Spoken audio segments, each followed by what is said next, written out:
Mr Speaker, I'll make a short contribution to the third reading because my colleague, the Honourable Leanne Dalzell, has done such a splendid job of covering the issues, and it's her contribution is a hard one to follow, actually. I thought, however, that Amy Adamson made some really good remarks. She said, let's think beyond the systems that we might have or might be choosing between in the future, and think about what that means, and gave as an example electorate size, and that's a really valid and reasonable and reasoned point. One that, of course, Māori members of Parliament have been familiar with for more than 100 years. They were limited for that period of time to just 4 seats, irrespective of how many people were on the electoral roll. That's how we go back in history. If you go back in history, that's what you find. In fact, actually, if you go back in history, since I've started there, if you go back in history, you find something else under first past the post. I've been a Member of Parliament under first past the post for 2 terms, and this is my 5th term under MMP. But before I was a Member of Parliament, I was a paid dog's body for the Labour Party off and on through the 80s.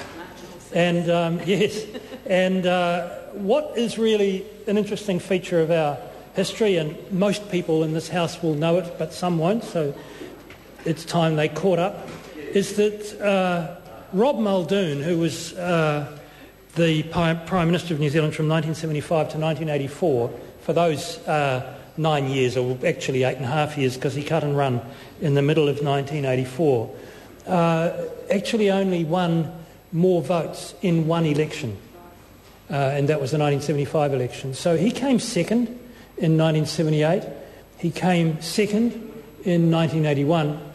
We all remember that Social Credit got 2% or 6%, and then famously in one election 16 or 17%. 21% was it? 21%, I do apologise.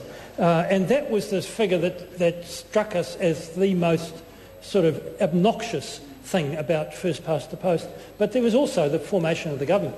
This towering giant of New Zealand politics managed to win one election in his whole life as Prime Minister. So there you go.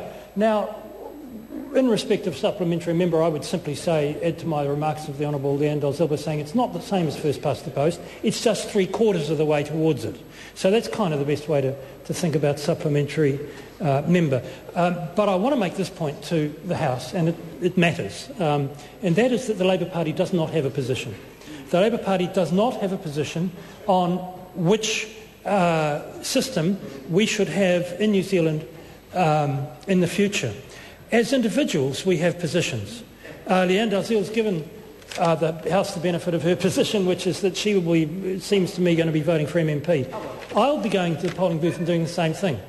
And then it may be that many or most or all of my caucus colleagues will, but the Labour Party still does not have a position. And the reason for that is that it is not okay, and I think everyone agrees, for a political party to say to the public, we want to be elected by this method. It's actually a decision for the public, and it's appropriate for political parties to argue about what's going to happen if they become elected. We want to do more of this or less of that. But how they become elected, I think, is for the people to decide.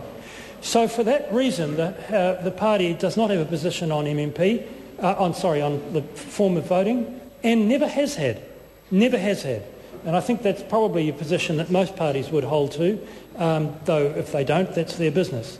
With those few remarks, Mr. Speaker, I'd like to just acknowledge again the way in which our select committee process worked under the amply capable chairpersonship of Amy Adams, and wish speedy passage of the legislation.